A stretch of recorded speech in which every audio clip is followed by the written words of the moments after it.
En, Ja, du kan få en sten av meg hvis det hjelper. Vi tar sten. ja, det blir Nei, nok. vent.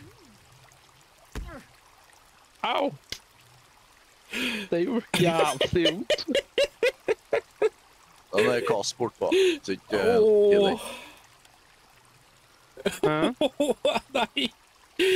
Andreas, Den er kast. Kast. hva tror du skjedde først? Ja. At jeg kastet steiner, og du gikk til fossen. Se på flygetida på en sten hen.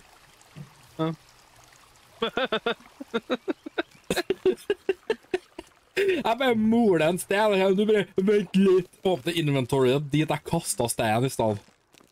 Ja, men